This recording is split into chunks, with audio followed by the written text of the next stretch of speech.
Hello, everyone. Welcome to week two in HIM 206. This week, we're going to talk about resumes and talk about how to make your resume stand out, especially in this age of online job application. One important thing we'll be getting into, and we'll cover this later in the week, but it's worth talking about right here in this announcement is many employers use what they call ATS software, and this is applicant tracking software. And so this does the first cut, the first screening, if you will, of resumes before the hiring manager even sees them. And if your resume isn't formatted correctly, you're just going to upload it, nobody will ever see it, and you'll never even get an interview, let alone the job. There's a couple of things that we get into later in the course. I'm just going to cover them very quickly here, some do's and don'ts.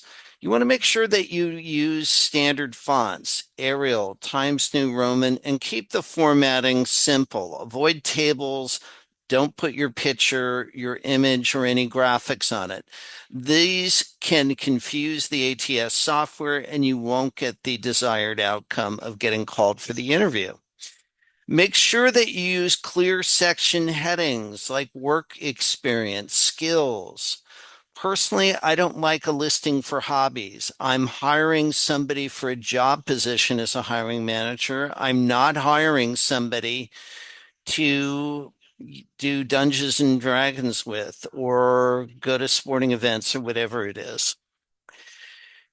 You may want to consider, and I would strongly advise tailoring your resume for each job. And the way you do this is include keywords from the job posting. You'll see them.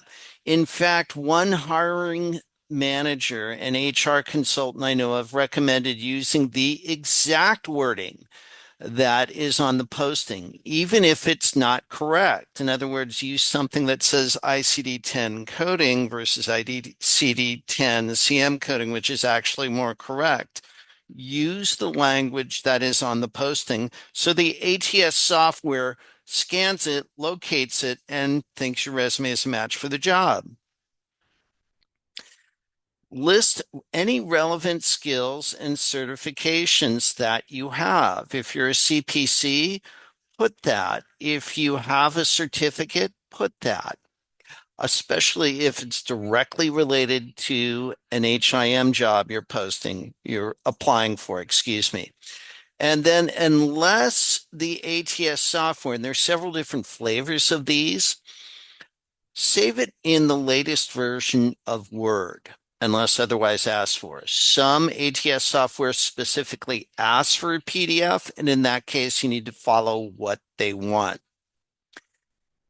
And again, the idea is not so much to bloat your resume with the appropriate terms to get a job you're not qualified for. It's to put your best foot forward, be truthful, honest, upfront, but at the same point, be seen so you can be selected for that interview.